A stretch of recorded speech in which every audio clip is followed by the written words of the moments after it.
Well, good afternoon and welcome to the National Fallen Firefighters Foundation Connect Series. It's the fourth Thursday, and once again, we'll be talking about a line of duty death and not only the events that led up to that, but the impact it had on some of the personnel that were involved in it. My name's Ian Bennett. I'll be your host for this. I'm the National Local Assistant State Team Coordinator for the Foundation, and thanks for spending a few minutes with us today on this. So, reminder, there won't be any other videos, presenters only. All microphones are muted. If you have questions, comments, please enter them in the chat and they'll come straight to myself and relay them if we have time during the presentation. So that's the ground rules here and a little bit about who we're talking to today. We're fortunate to have Deputy Chief Skip DiPaula with us today. Chief DiPaula is a member of the Baltimore County Fire Department in Maryland, been a member for almost 33 years. Started as a paramedic, transferred to the fireside, and moved up the ranks as a fire lieutenant and a fire captain. He was promoted to battalion chief in 2012, and he was a battalion chief when the line of duty death occurred of Robert Fogle, we're going to talk about today. 2015, he was promoted to deputy chief and is currently the shift commander for D shift. He's responsible for additional administrative duties in the current positions such as officer development, staffing, and the deputy chief for emergency medical services. So Chief DiPaula, welcome. Get you all set up here. There we go. Welcome and thanks for taking the time to share your story with us today, Chief. So.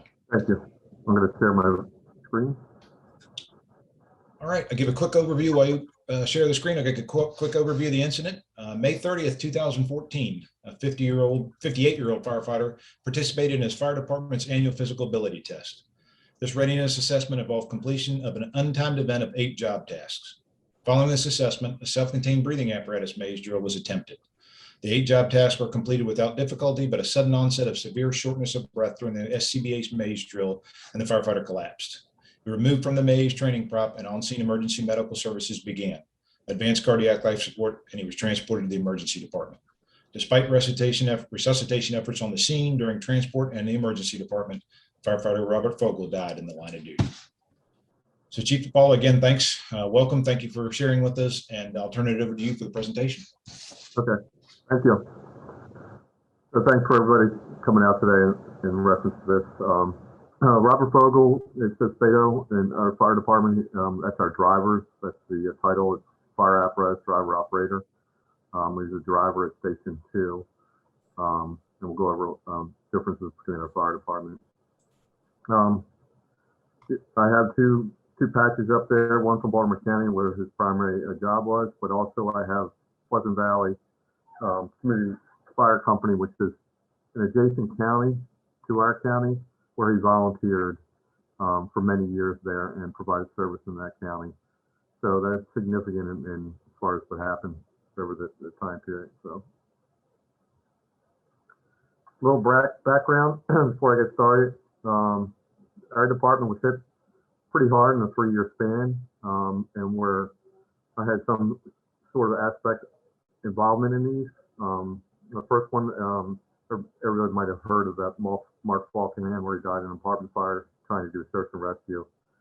That really hit our department hard because of the circumstance that occurred, and it was really a long time since we really had a line of duty death. So that hit us hard, and we did change a lot of our tactical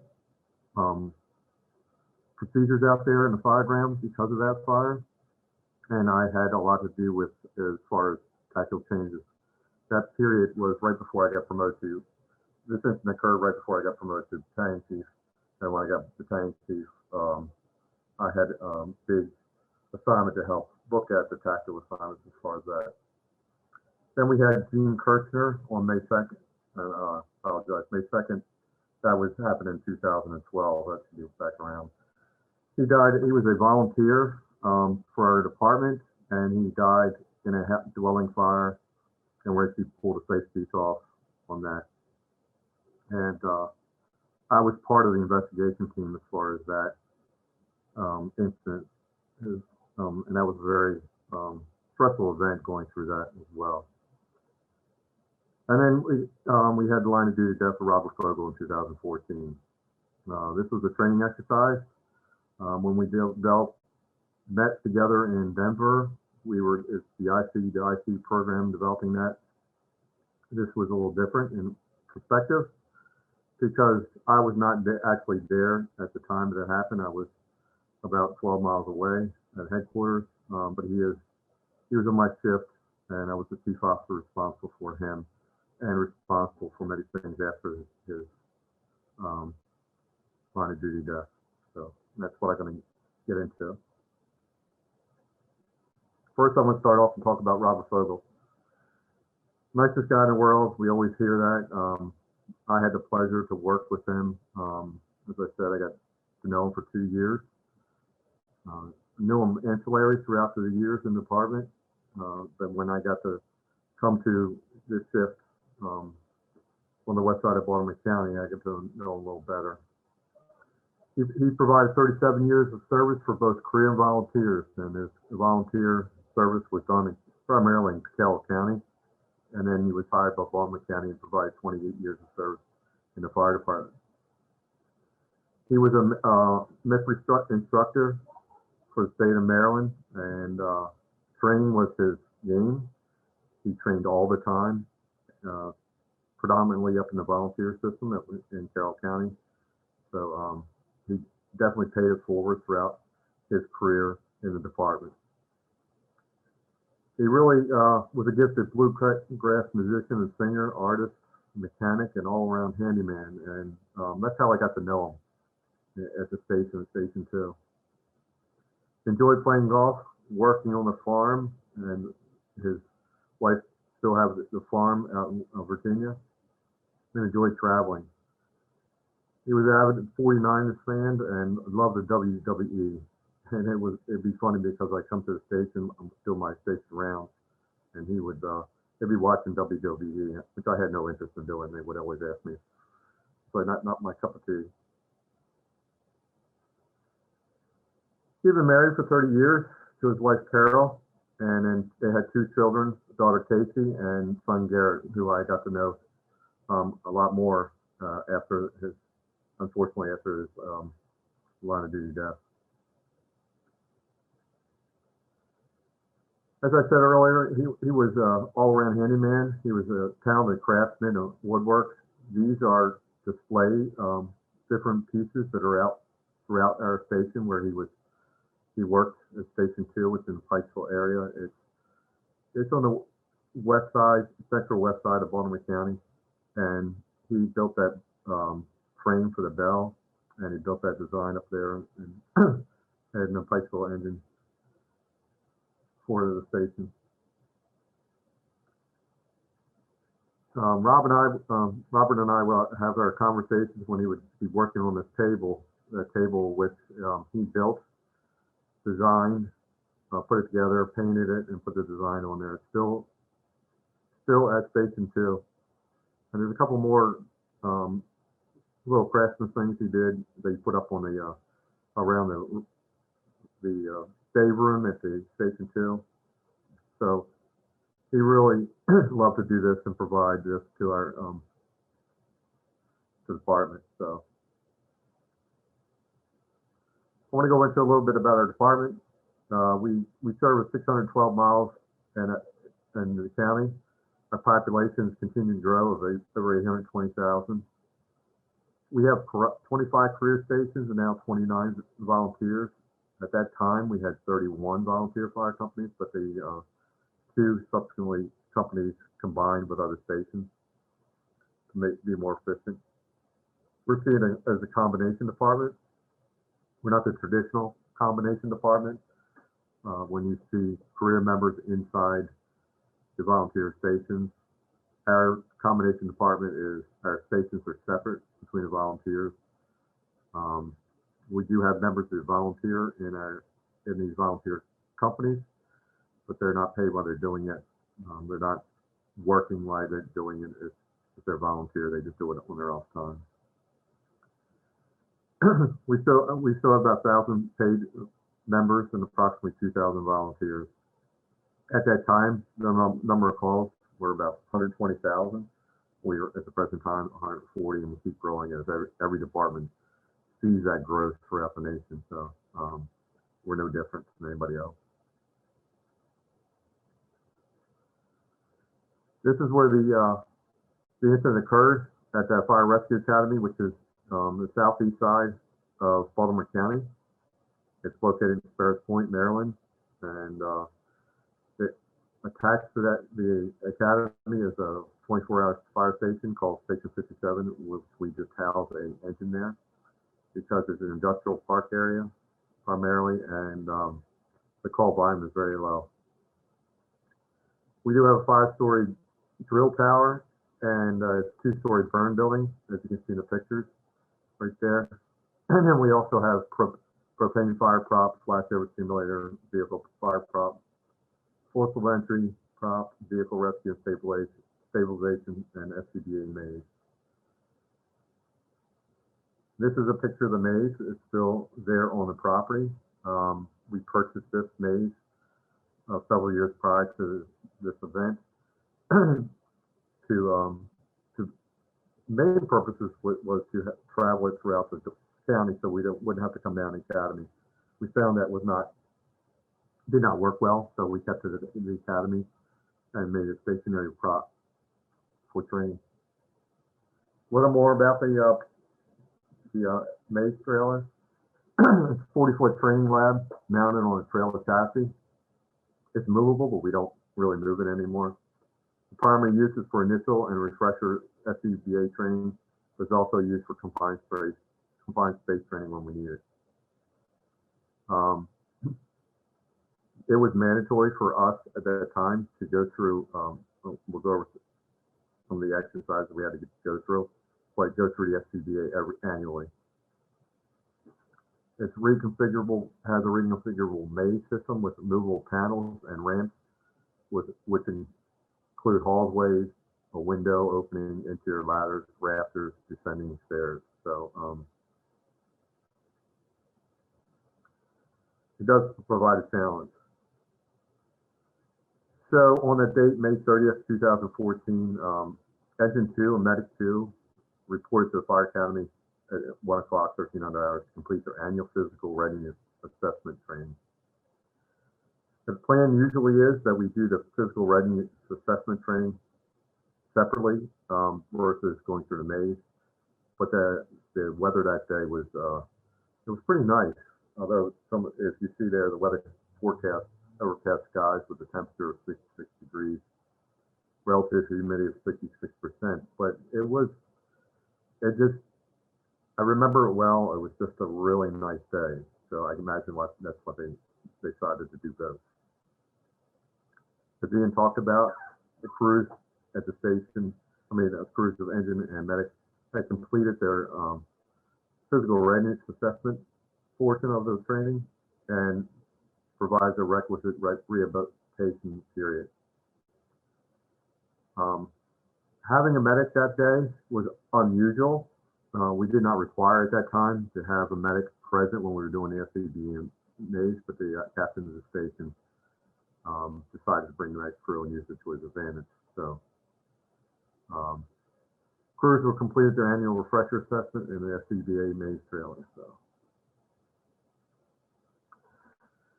So EMT firefighter and FADO Fogle entered the maze together, and the EMT firefighter who's now presently a captain in the department was the lead in front of Robert Fogle during the training. As we were going through, the EMT firefighter noticed FADO Fogle slowing down, and then he removed his face piece. The firefighter Kevin went back to him because he found that he could hear some heavy breathing, distraughtness as he was going through the maze, and soon he lost communication. So veered back towards Robert Fogle. When he got back, he tracked him down. He would talk to Robert and asked him if he was okay. Robert said he just needed a break, and then he just needed to rest. So Kevin had asked him to, there's a landing right near where they were at on the tail end of the trailer, and he says, just come up here and rest. We'll just rest for a few minutes.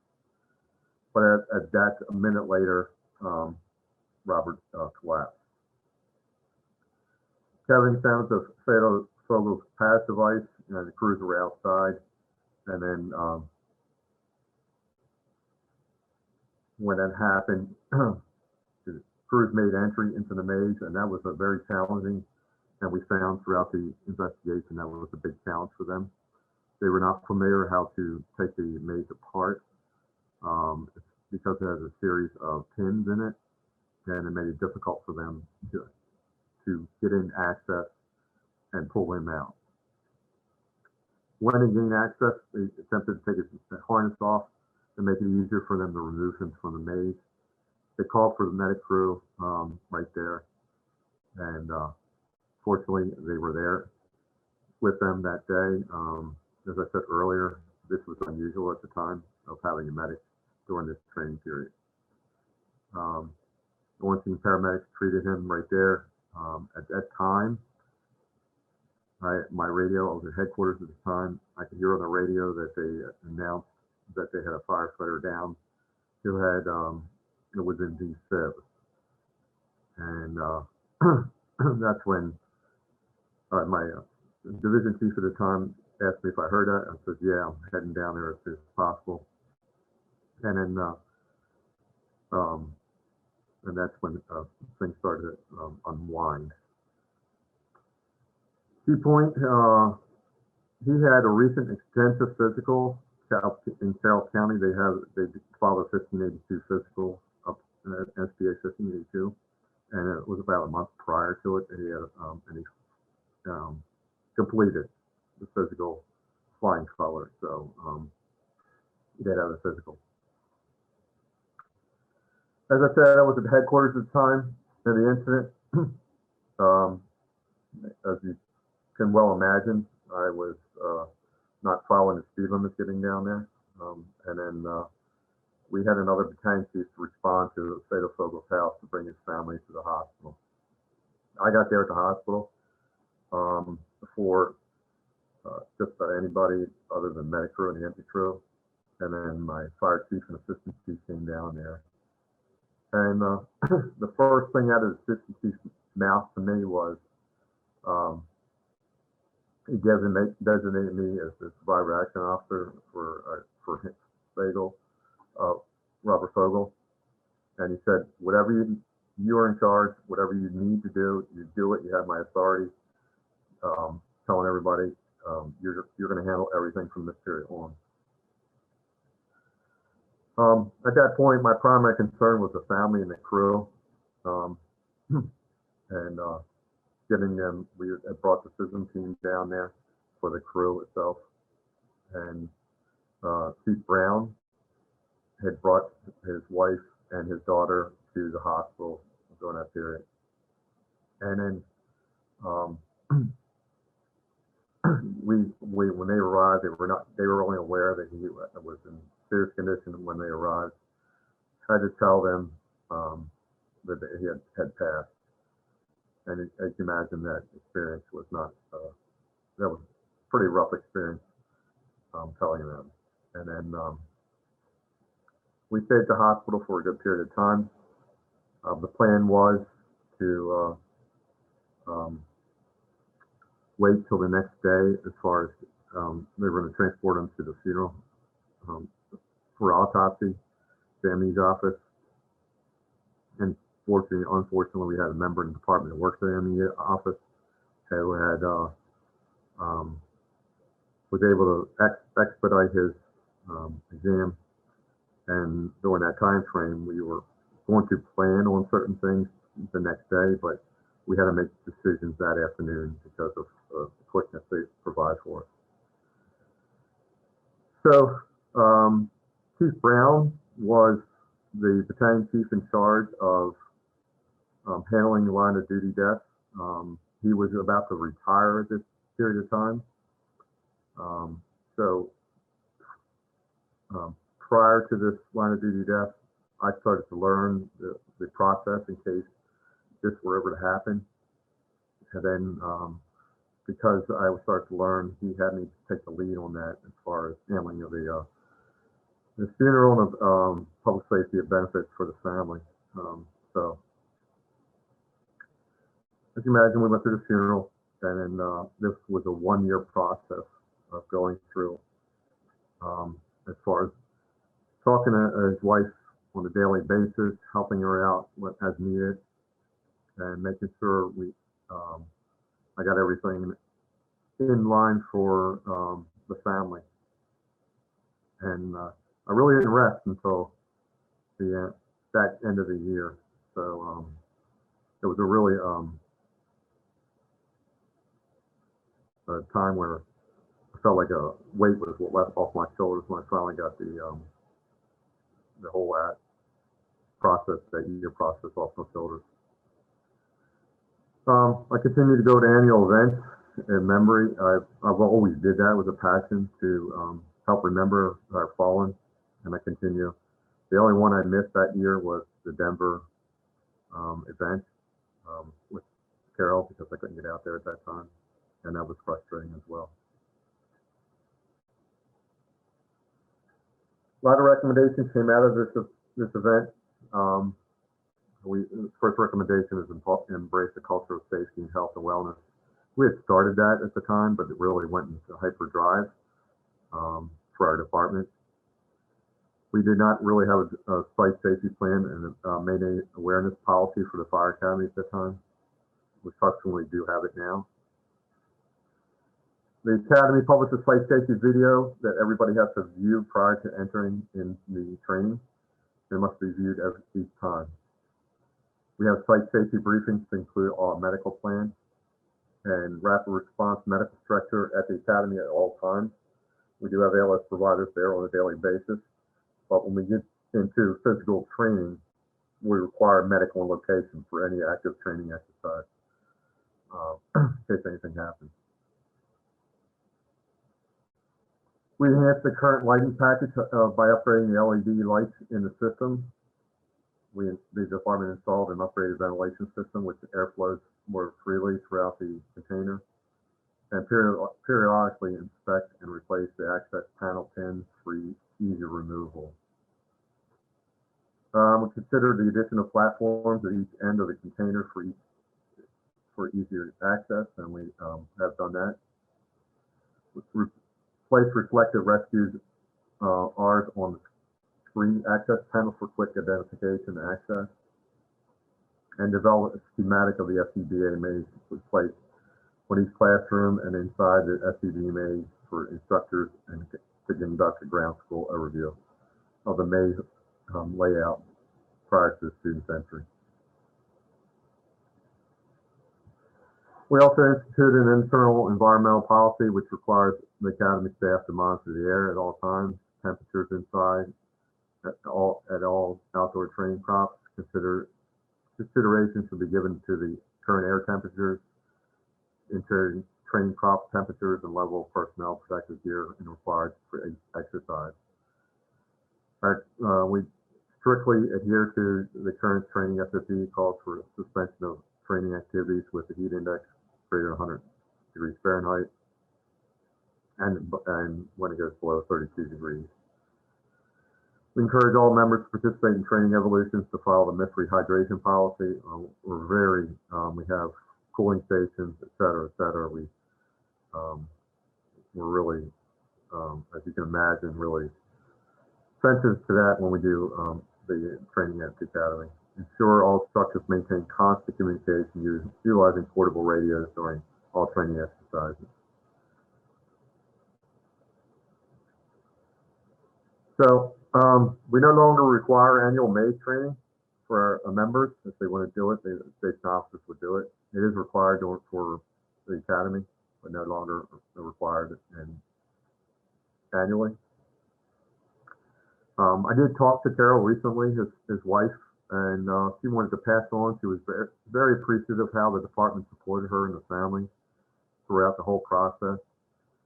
She was very appreciative of me as far as how I handled her, because during that experience, she felt like every family member is different. And one lesson she wanted me to pass on to everybody out there is really get to know what the needs are of the family. Some family members don't want to be, are very shy and don't want to extensive fire department presence. Some do.